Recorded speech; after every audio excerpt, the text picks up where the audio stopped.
Сегодня сделаем энергетический батончик без сахара и лишней химии, который по-настоящему питает клетку. Овсянка это не просто каша, это поддержка кишечника, а кишечник это иммунитет и усвоение. Все сухофрукты лучше замочить в холодной воде на 10 минут, чтобы смыть остатки диоксида серы, которые их обрабатывают для сохранности.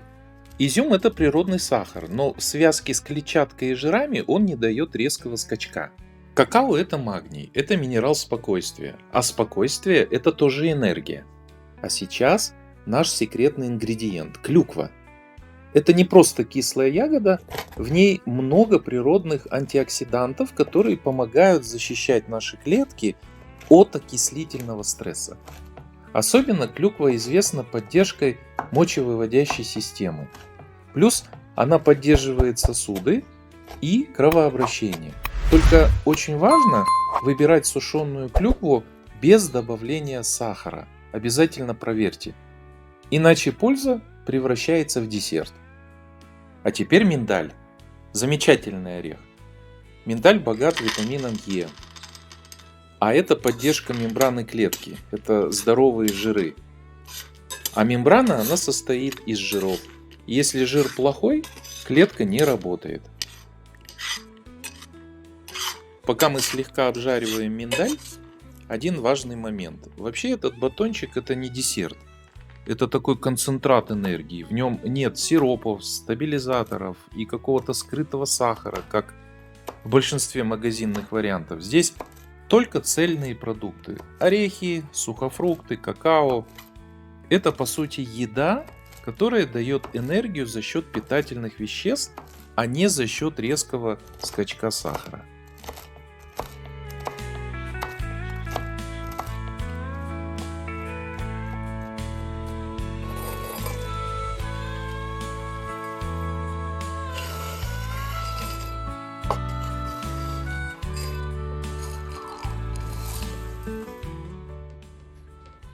Ну а теперь курага.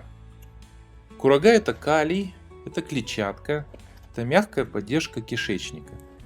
Кишечник это наш внутренний фильтр, и если он не работает, то, конечно, энергии не будет. К сожалению, многие сухофрукты сейчас обрабатывают диоксидом серы. Это такая распространенная практика.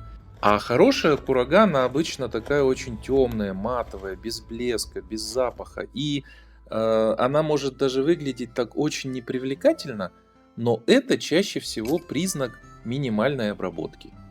Теперь кунжут. Кунжут это кальций, это сизамин, это тоже антиоксидант. Очень маленькие семена, но большая польза. Потому что кунжут поддерживает печень, а печень это биохимическая лаборатория всего нашего организма. Ну и теперь фундук. Это источник мононенасыщенных жиров, тех самых омега-9, которые поддерживают сосуды и участвуют в построении клеточных мембран.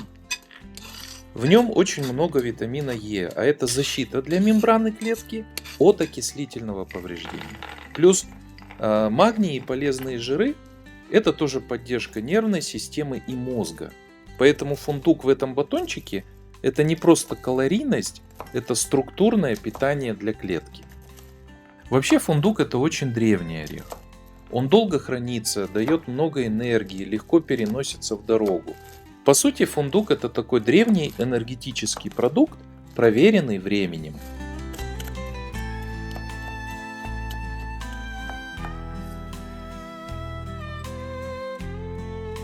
Теперь почистим банан.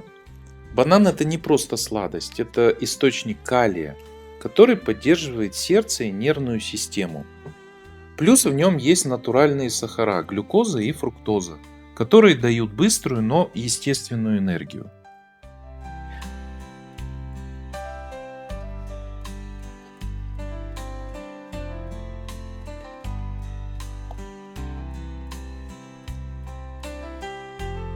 Вот чернослив это уже другая история. Он богат клетчаткой и сорбитолом. Это вещество, которое мягко поддерживает работу кишечника.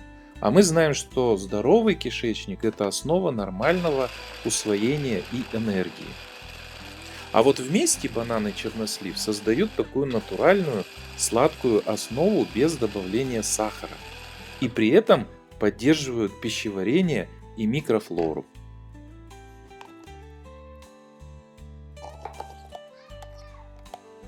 Иногда, конечно, кажется, что проще купить готовый батончик. Это быстрее, удобнее, без усилий. Но все-таки здоровье редко строится на быстро и удобно. Конечно, натуральные продукты требуют чуть больше времени. Нужно замочить, измельчить, растопить, где-то в конце концов купить это все. Но именно в этом и есть осознанность. Когда ты готовишь сам, ты понимаешь, что кладешь в свое тело. Это не просто перекус. Это выбор в пользу качества. И по сути, такие маленькие решения каждый день формируют наше здоровье в долгую. Друзья, а напишите, какие еще натуральные перекусы вы готовите дома. Будет очень интересно об этом узнать.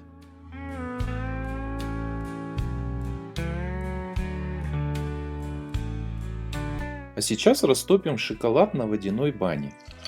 Важно, чтобы миска с шоколадом не касалась дна кастрюли. Температура должна быть умеренной, потому что перегрев может разрушить структуру шоколада, и он станет густым и зернистым. И еще один важный момент: в шоколад не должна попасть вода, потому что даже маленькая капля может изменить текстуру. Поэтому растапливаем спокойно на среднем огне и при этом постоянно помешиваем. Мы используем темный шоколад без сахара. Ценность именно в какао, и чем выше процент какао, тем больше в нем природных антиоксидантов, которые поддерживают сосуды и работу мозга. По сути, это не просто глазурь, это такой функциональный ингредиент. А вы знали, что какао в древних цивилизациях считалось напитком силы и использовалось даже как ценная валюта? Теперь нужно аккуратно распределить растопленный шоколад по поверхности батончиков. Делаем это плавно, не спеша, чтобы он равномерно покрыл всю основу. Можно разровнять лопаткой или ложкой таким тонким слоем.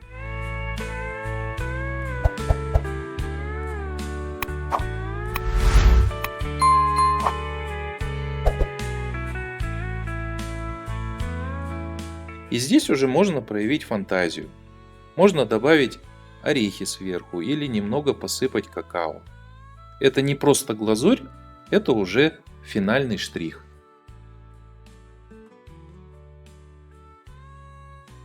Ну что ж, нарезаем наши батончики на удобные порции.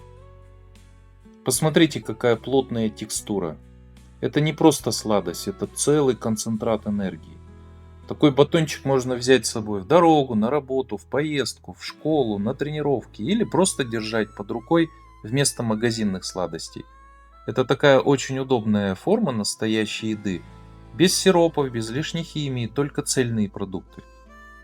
Напишите в комментариях, куда бы вы взяли такой батончик. В спортзал, в горы, в школу или как перекус в течение рабочего дня.